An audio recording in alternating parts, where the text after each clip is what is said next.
جناب چیئر، ان تمام تقاریر کو سن کے مجھے یہ گمان گزرا کہ غالباً کوئی میموری لاس ہے کہ ان کے تمام حالات و واقعات وہ 2022 سے پیچھے نہیں جاتے.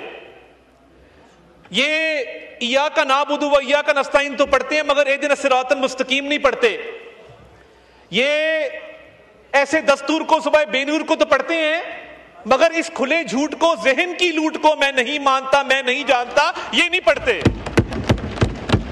تو یہ سورہ فاتحہ بھی پڑھتے ہیں تو اس کی سلیکٹو آیات پڑھتے ہیں، یہ جالب کا کلام بھی پڑھتے ہیں تو اس کے سلیکٹو مصرے پڑھتے ہیں.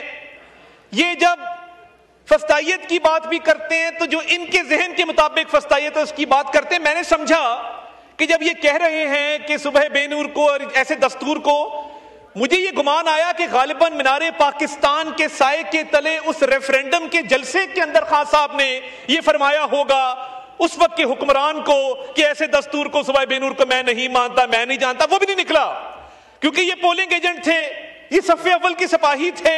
اس فسطائیت کو تو قبول کیا مگر آج جب یہ پارلیمان ہائیسٹ ادارہ اس ملک کا ایک لیگل اسٹریٹجی کے تحت، ایک مشاورت کے تحت، ایک سیاسی عمل کے تحت ایک کانسٹیٹیوشنل امینڈمنٹ کرنے جا رہا ہے، وہ ان کو چبھ رہی ہے. اس وقت کا ریفرینڈم ان کو نہیں چبھا تھا، اس کو انہوں نے قبول بھی کیا تھا اور وہاں پولنگ ایجنٹ بن کے کھڑے بھی ہوئے تھے. یہ selective morality, selective justice, double standards, دوہرا معیار، اس کے علاوہ ان کی سیاست ہے کیا؟ اور اسی کرسی پر بیٹھ کے جناب چیئر ہم اس سائیڈ پر بیٹھے تھے، قاسم خان سوری نے پوری دنیا کے سامنے آئین کو توڑا، آئین کو پامال کیا، پارلیمنٹ کو ڈیزالو کیا. اس پہ تو نہیں کہتے کہ ایسے دستور کو، صبح بے نور کو میں نہیں مانتا، میں نہیں جانتا. اس وقت پوری پارٹی نے، کوئی بات نہیں، شاید کھٹک، کوئی بات نہیں بھائی، سن لے، حوصلہ. تو یہ سلیکٹو میموری ہے. ہم نے ادھر بہت منجے ہوئے سیاسی ورکر بیٹھے ہیں، یہ شاید کھٹک بیٹھا ہے، یہ گراؤنڈ لیول کا سیاسی ورکر ہے. پالیٹکس شروع کی، اسٹوڈنٹ پالیٹکس سے ہم بھی دیکھتے رہے ہیں، ہم نے بھی تبھی آغاز کیا تھا، ان کے ساتھ چلے تھے.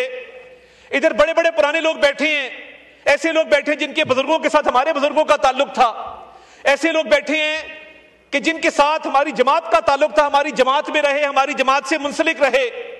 مگر یہ نفرت کے بیج بونے والا کون شخص تھا جس کو اپنی ذات کی تقلید قومی مفاد سے زیادہ پیاری تھی؟ وہ کون شخص تھا جس نے اس ملک کے اندر نفرت کے بیج بوئے؟ کیا وہ آج معافی مانگے گا کہ مینار پاکستان کے نیچے کھڑے ہو کے پولنگ ایجنٹ بنا؟ کیا وہ آج معافی مانگے گا کہ دستور کو توڑا گیا، اسی ایوان میں بیٹھ کے، اسی کرسی پر بیٹھ کے توڑا گیا؟ ہم نے مانگی ہے، کئی بار مانگ چکے ہیں، آپ بھی مانگ لیں. اور 2000 اس پہ خواجہ آصف صاحب بہت بات کر چکے ہیں. یہ معافی کی بات کرتے ہیں تو میں ان کو ان کے گناہوں کی لسٹ پوری پکڑا دیتا ہوں، آج آ کے معافی مانگ لیں، مگر نہیں کریں گے کیونکہ یہ سیاسی لوگ نہیں ہیں. کیا ہی اچھا ہوتا ادھر جو تقاریر کی جا رہی ہیں، مجھے بتا دیجئے، ابھی شریار خان افریدی صاحب نے تقریر کی، کیا کلاز بائی کلاز 27ویں ترمیم کے اوپر انہوں نے کوئی تجاویز دیں؟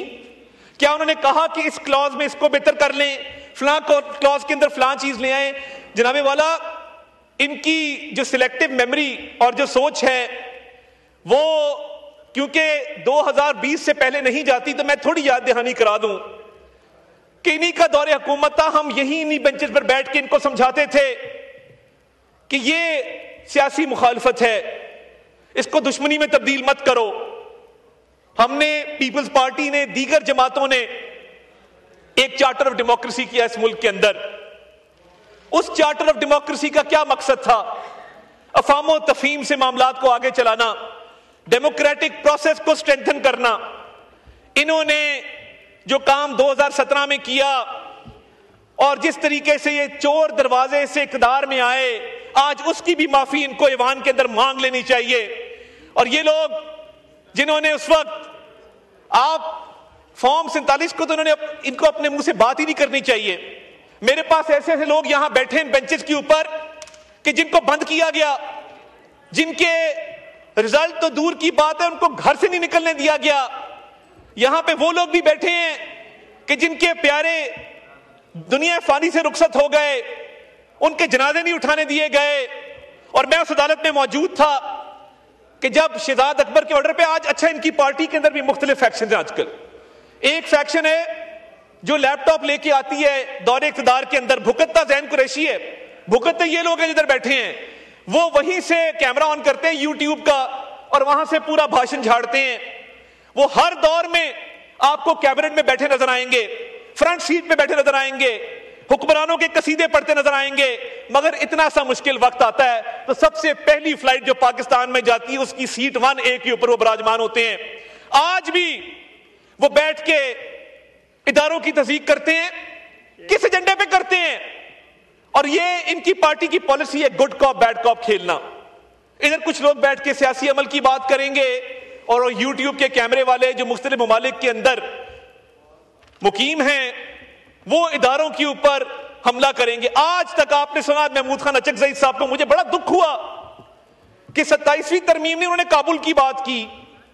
اور دیکھیے یہ ایک نئی روایت چل پڑی ہے کہ بات ایسی کرو جو افغانستان کے اندر ہیڈ لائن بنے, جو انڈیا کے اندر ہیڈ لائن بنے. تو آج اتنا سینئر آدمی, اتنا سیزنڈ آدمی, آپ ان کی تقریر کا لب لباب نکالیں تو سوائے کابل کے اس کے اندر دوسری کوئی بات نہیں تھی. کیا ہی اچھا ہوتا تھوڑی پڑھائی کر لیتے. بیرسٹر گوہر نے کی ہے, انہوں نے پڑھ کے تقریر کی, مگر میں دعوے سے کہتا ہوں کہ جتنے لوگ یہاں سیاسی تقریر کر رہے ہیں کسی نے پارلیمنٹری سوورنٹی کا سسٹم پڑھا, کسی نے پارلیمنٹری سپریمیسی کا سسٹم پڑھا, کسی نے separation of powers between executive judiciary legislature پڑھا, تو آ کے اس پہ بات کرتے, بتاتے کہ دنیا کے مہذب ممالک کے اندر ایگزیکٹو کا کیا رول ہے, لیجسلیچر کا کیا رول ہے, جوڈیشری کا کیا رول ہے. سیپریشن آف پاور تو ان کے اوپر سے گزر گئی. آج آ کے بات کرتے تو بات کرتے کانسٹیٹیوشنل سپریمیسی کی, بتاتے کہ جی ہم ایک آپ کے لیے ڈاکیومنٹ لے کے آئے ہیں, ہم چاہتے ہیں کہ اس ڈاکیومنٹ کو بھی پڑھا جائے, مگر کیونکہ ویڈیو بنا کر صبح بے نور لکھنا آسان ہے تو یہ آسان رستہ چنا گیا. کیا پارلیمانی پارٹی کی جوائنٹ اپوزیشن نے میٹنگ بلائی, کیا کہا کہ ہم بیٹھتے ہیں اور ایک ایک شک پہ بات کرتے ہیں؟ وہ نہیں کریں گے. جس چیز پہ زیادہ لائکس آئیں گے, ویوز آئیں گے, جو بڑا تماشا کھڑا کرے گا وہ بات یہاں پہ کریں گے ایوان کے اندر. 27ویں ترمیم پہ بات چیت آج کی شروع نہیں ہوئی جناب والا, یہ چارٹر آف ڈیموکریسی سے پچھلے 20 سال سے کانسٹیٹیوشنل کورٹس کی بات جاری ہے. اور یہ محمود خان اچکزئی صاحب نے تو دھماکوں کی بات کی. کیا آپ کو کبھی نظر آیا کہ ان لوگوں نے وانا کے اندر 500 سٹوڈنٹس کو جو بازیاب کروایا گیا ہے, ریسکیو کیا گیا, اس کی بات کی ہو, اس کو سراہا ہو, اس پر کہا ہو کہ یہ اے پی ایس سے 100 گنا بڑا سانحہ ہو سکتا تھا, مگر اس پہ کبھی تعریف نہیں کریں گے. اور آپ کو ان کے لیڈر کے ایکس کے اکاؤنٹ وہ جو بھی چلا رہا ہے, پاکستان کے اندر سے چل رہا ہے, باہر سے چل رہا ہے, لیڈی اینابل گولڈ سمتھ کی وفات پر افسوس نظر آئے گا. لیڈی اینابل گولڈ سمتھ کی وفات کے اوپر آنسو بہائے جائیں گے, مگر میجر عدنان جس نے اپنی جان نچھاور کر دی اپنے ساتھی کو بچاتے ہوئے, اس پہ یہ 2 لفظ نہیں کہیں گے. غزہ کے شہیدوں پہ یہ 2 لفظ نہیں کہیں گے, مگر لیڈی اینابل کے اوپر تقریر ضرور کریں گے. لیڈی اینابل کی وفات کو انہوں نے اس طرح سوگ منایا جس طرح کوئی قومی سوگ ہوتا ہے. تو یہ جو سلیکٹو موریلٹی ہے, آج مذہب کی بات کرتے ہیں ہر چیز کے اندر, تو کیا ان کا یہ حق نہیں بنتا تھا کہ جہاں پہ ان کے لیڈر نے 9 مئی کا حکم دیا اس ملک کے اندر, وہ ریڈ لائنز کراس کی جو ملک کی تاریخ میں کبھی کراس نہیں ہوئی. شہداء کی یادگاروں کو مسمار کرنا, دفاعی اداروں پر حملے کرنا, اور ان لوگوں کو جا کے پوچھیں, یہ بڑی بات کرتے ہیں جن لوگوں کو یہ اکسا کر کور کمانڈر ہاؤس لے کر گئے, ریڈیو پاکستان لے کر گئے, دیگر عمارتوں میں لے کر گئے, قانونی پیروی کرنے انہوں نے پیچھے دیکھا, ان میں سے کوئی نہیں گیا. ان کی جماعت نے ان کارکنوں کو پوچھا ہی نہیں کہ آپ کے حالات کیا ہیں, ہم کیا مدد آپ کی کر سکتے ہیں. تو یہ سیاسی ورکرز کو ڈچ کرنا اور ان کو پہلے ان کے مائنڈز کو پلوٹ کر کے ان کو جرائم پہ اکسانا اپنے سیاسی مقاصد کے لیے. آج بھی کانسٹیٹیوشن کے حوالے سے آپ پوچھیں گے, کیونکہ بل نہیں پڑا, ادھر اس کو ایک شک اگر یہ بتا دیں اس میں کوئی تجویز آئی ہو, کوئی انہوں نے کمیٹی کے اندر آ کے تجاویز دی ہو, یہ پروسیس کا حصہ نہیں بنیں گے. مگر ہاں پولیٹیکل پوائنٹ سکورنگ کے لیے, اور یہ ان کا حساب ان لوگوں کا ہے جو ٹریلر میں آ کے فلم دیکھتے ہیں, یعنی وہ ٹریلر سے پہلے کی فلم کا کوئی نہیں پتا, کہ ٹریلر سے پہلے بھی کوئی 1.5 گھنٹہ فلم چلی ہے, ٹریلر کے بعد جو ہے وہی ان کو نظر آتا ہے, کیونکہ ان کی مینٹالٹی, ان کی مورالٹی وہ ساری 2022 کے بعد کی ہے. اور جناب والا شہریار خان افریدی صاحب نے بڑی اچھی باتیں کی, بڑا انہوں نے یہاں پہ ایک ملک کی سیاست کے اوپر روشنی ڈالی. کیا ہی اچھا ہوتا کہ جب اس ملک میں خواتین کو جیلوں میں ڈالنے کا سلسلہ ان کی پارٹی نے شروع کیا تھا, اس پر بھی تھوڑی بات کر لیتے. ان کی اس فسطائیت کی رجیم سے پہلے اس ملک کے اندر یہ رواج نہیں تھا کہ ماؤں بہنوں بیٹیوں کو سیاسی انتقام کا نشانہ بنایا جائے. ہمارے معاشرے میں ماں بہن بیٹی کی بڑی عزت ہے, لوگ بڑی قدر کی نگاہ سے دیکھتے ہیں, مگر ان لوگوں نے یہ روایت ڈالی کہ سیاسی انتقام میں اندھے ہو کر اس وقت ہم ان کو سمجھاتے تھے, ادھر بیٹھ کے سمجھاتے تھے کہ یہ وقت کا دھارا ہے, یہ ایک سا نہیں رہتا, جیسی کرنی ویسی بھرنی. مگر ان کو یہ بات سمجھ نہیں آتی تھی. آج بھی یہ اسی روش کے اوپر ہیں. انہوں نے پچھلے 4-4.5 سال میں کچھ نہیں سیکھا. اگر سیکھا ہوتا تو 27ویں ترمیم پر آ کر بات کرتے, پولیٹیکل پروسیس کا حصہ بنتے, پولیٹیکل پروسیس پہ کامنٹ کرتے. بغیر سیاسی تقاریر جتنی مرضی کروا لیں, اس پہ ان کو پوری مہارت حاصل ہے, مگر یہ کبھی بات نہیں کریں گے کہ کانسٹیٹیوشنل امینڈمنٹ کیا ہوتی ہے, کانسٹیٹیوشن کی سپریمیسی کیا ہوتی ہے, پارلیمنٹری سوورنٹی کا کیا نوشن ہے, سپریشن آف پاورز کیسے ہوتی ہے. اور جناب والا اگر تھوڑی سی ریسرچ کر لیتے, تھوڑی سی انگریزی پڑھنے کی زحمت کر لیتے, تو آج یہاں پہ ہاؤس کے اندر ایک پروڈکٹیو ڈسکشن ہو رہی ہوتی. آج ہاؤس کے اندر ایک مکمل طور پہ اس کے اوپر پوری دنیا میں ایک میسج جا رہا ہوتا کہ جی پاکستان کی پارلیمنٹ نے بڑی اس کے اوپر فروٹفل ڈیبیٹ کی ہے, لیگل نوشنز کے اوپر ڈیبیٹ کی ہے, کانسٹیٹیوشنل نارمز پہ ڈیبیٹ کی ہے, دنیا کی جو بیسٹ پریکٹسز ہے اس پہ ڈیبیٹ کی ہے. اور جناب والا میں بالکل کلیئر کر دوں کہ آرٹیکل 243 کے حوالے سے الحمدللہ پاکستان کی ایک عزت بنی. مئی کی جنگ کے بعد ہم دنیا میں جہاں جاتے ہیں لوگ پاکستانیوں کو قدر کی نگاہ سے دیکھتے ہیں. آپ جائیں باہر, سعودی عرب میں جو اسٹریٹجک میوچل ڈیفنس اگریمنٹ ہوا, جو economic cooperation frame work launch ہوا, پاکستان کے جھنڈے 25 کلومیٹر ریاض شہر کے اندر میں نے لگے خود دیکھے. یہ کس کی بات کرتے ہیں؟ یہ باہر جائیں تو صحیح, جس ایئرپورٹ پہ پاکستانی جا کے سب پاسپورٹ امیگریشن کاؤنٹر پہ دیکھتا ہے, لوگ اس کو عزت اور قدر کی نگاہ سے دیکھتے ہیں. دنیا کے ممالک پاکستان کا نام لے رہے ہیں, پاکستان کی عزت کر رہے ہیں. اور میں صرف ریکارڈ کی درستگی کے لیے, شہریار خان افریدی صاحب نے کہا کہ اتنے ہزار لوگ باہر چلے گئے. جناب والا صرف اس اکتوبر کے مہینے میں پاکستان کو 3.4 ارب ڈالر کی ریمیٹنسز آئی ہیں, جو پچھلے سال کے مقابلے میں 11% زیادہ ہے. تو یہ ان کو نظر نہیں آتا کہ جو بیرون ملک پاکستانی ہیں انہوں نے کالز دی, کیا ان کے لیڈر کے کہنے پہ انہوں نے نہیں کہا کہ پاکستان ریمیٹنسز مت بھیجو؟ آپ موازنہ کر لیں کہ ریمیٹنسز ریکارڈ ہے اس وقت. آپ کی بائیکاٹ کی کالز کے باوجود آپ بار بار کہتے رہے مت بھیجو مت بھیجو مت بھیجو, مگر میں اوورسیز پاکستانی کو سلام پیش کرتا ہوں, جتنا آپ نے منع کیا اتنی زیادہ ریمیٹنسز پاکستان کے اندر آئی ہیں. آپ منع کرتے رہے وہ ریمیٹنسز بھیجتے رہے, آپ منع کرتے رہے وہ ریمیٹنسز بھیجتے رہے, آپ کہتے رہے کہ سب پاسپورٹ کی عزت نہیں ہوگی, ملک ڈیفالٹ کر جائے گا. آپ کی تمام تر خواہشات جو اس ملک کے مفاد کے خلاف تھی, اللہ تعالیٰ نے اس کو غلط ثابت کیا. آج پاکستان کی عزت ہے وہ جنگ جیتنے کی وجہ سے ہے, آج پاکستان کی عزت ہے تو وہ اکنامک ریکوری کی وجہ سے ہے, آج پاکستان کی عزت ہے تو اس وجہ سے ہے کہ پاکستان میں ایک جرأت مندانہ اور دلیر قیادت موجود ہے. ورنہ انہی بینچز پہ کھڑے ہو کے تو آپ کے لیڈر نے کہا تھا میں کیا کروں, میں حملہ کر دوں, میں کیا کروں, میں حملہ کر دوں.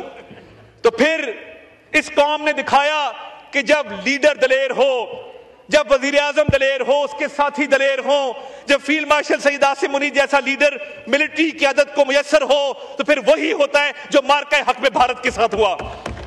اور آج اس کو بھی محمود خان اچکزئی صاحب تسلیم کرنے کو تیار نہیں ہیں, ان کو کابل کابل اور کابل نظر آتا ہے. میں بالکل کلیئر کر دوں, یہ اب نہیں چلے گا کہ افغانستان کی سرزمین پاکستان کے خلاف استعمال ہو, دہشت گردی کی کارروائیوں کے لیے استعمال ہو. میں یہ آپ کو بتانا چاہتا ہوں کہ کل بھی جس جرأت مندانہ طریقے سے ان سٹوڈنٹس کو ریسکیو کیا گیا ہے, اس ہاؤس کے اندر ہم ان جوانوں کو، ان افسروں کو خراج تحسین پیش کرتے ہیں، اور آپ تھوڑا سا صرف اپنا ریکارڈ درست کر لیں. آپ نے کانسٹیٹیوشن بھی نہیں پڑھا، آپ نے 27ویں ترمیم بھی نہیں پڑھی، آپ نے تاریخ بھی نہیں پڑھی، صرف پچھلی 4 سالوں کی داستان ہے جس پر چیخو پکار ہے، جس پہ رونا دھونا ہے، اور رونے دھونے کے علاوہ کچھ نہیں ہے. 12.5 سال سے آپ کی حکومت ہے، اور میں سلام پیش کرتا ہوں ANP کو. یہ کہتے ہیں کہ ہم دہشت گردوں کے خلاف اس لیے بات نہیں کرتے. ANP کا حشر دیکھ لیا. میں سلام پیش کرتا ہوں بلور خاندان کے شہداء کو، میں سلام پیش کرتا ہوں افتخار صاحب کے بیٹے کو، جنہوں نے جان کا نذرانہ پیش کیا، جنہوں نے اپنا خون دے کے اس چمن کی آبیاری کی، اور آپ کہتے ہیں کہ ان کا حشر دیکھ لیا. ہم اس لیے دہشت گردوں کے خلاف بات نہیں کرتے. کل جب وانا کے اندر ان سٹوڈنٹس کو ریسکیو کیا جا رہا تھا تو ان کے اپنے چیف منسٹر وہاں پہ کرکٹ کھیل رہے تھے. یہ حالات ہیں کہ کبھی تصویر صاف کرو، چپل کا ناپ دو، باہر نکل کے 2-3 نعرے لگاؤ، وکٹری کے نشان بناؤ، کرکٹ کھیلو. یہ جو بزدار پلس انہوں نے انٹروڈیوس کیا ہے KPK کے اندر، 12.5 سال میں ایک ہسپتال بتا دیں جو بنایا ہو، ایک بڑی یونیورسٹی بنا دیں جو بنائی ہو، اسٹوڈنٹ کو لیپ ٹاپ دیے ہوں، سڑکوں کا جال بچھایا ہو. 12.5 سال ہو گئے ہیں. یہ ان کا وہی حال ہے کہ سرے ممبر وہ خوابوں کے محل تعمیر کرتے ہیں، علاج غم نہیں کرتے، فقط تقریر کرتے ہیں. تقریر سے کام چل رہا ہے، ٹک ٹاک سے کام چل رہا ہے، سیلفیوں سے کام چل رہا ہے. اور جناب والا، یہ ملک ہے تو ہم سب ہیں. 27ویں آئینی ترمیم کا جو بنیادی مقصد ہے گورننس کو بہتر کرنا، دفاع کو بہتر کرنا، اس ملک میں انصاف کی فراہمی کو بہتر کرنا. چارٹر آف ڈیموکریسی کے تحت پچھلی کئی دہائیوں سے یہ ڈیبیٹ چل رہی ہے، کوئی اجرت میں کام نہیں لیا گیا. یہ تمام ترامیم جو ہیں اس پہ سیر حاصل گفتگو چلتی رہی ہے، برس چلتی رہی ہے. اور یہ اس ملک پہ یہ کہتے ہیں کہ فلاں نہیں تو پاکستان نہیں، ایسی سوچ بھی ان کو کیسے آ جاتی ہے کہ یہ اپنے ایک شخصیت پرستی میں آپ نے بات کی، ادھر انبیاء کی بات کی، آپ کیسے کر لیتے ہیں؟ اندھی تقلید کرتے ہیں آپ، شخصیت پرستی کرتے ہیں آپ، پاکستان سے آگے اپنے لیڈر کو رکھتے ہیں. یہ سوچ ہے جو فسطائیت کی بنیاد ہے، جو یہاں بیٹھے بھی ان کی تھی، وہاں بیٹھ کے بھی تبدیل نہیں ہوئی. یہ ملک ہے، اس ملک کی بہتری ہے تو ہم سب ہیں. یہ کسی لیڈر کو پاکستان سے آگے رکھنا، میں سمجھتا ہوں کہ یہ اس ملک کے ساتھ زیادتی ہے، اس کی سیاست کے ساتھ، پارلیمان کے ساتھ زیادتی ہے. میں ان اشعار کے ساتھ اجازت لوں گا کہ بخت سے کوئی شکایت ہے نہ افلاک سے ہے، بخت سے کوئی شکایت ہے نہ افلاک سے ہے، یہی کیا کم ہے کہ نسبت مجھے اس خاک سے ہے. اور بزم انجم میں کبا خاک کی اوڑی میں نے، اور میری ساری فضیلت اسی پوشاک سے ہے. پاکستان زندہ باد.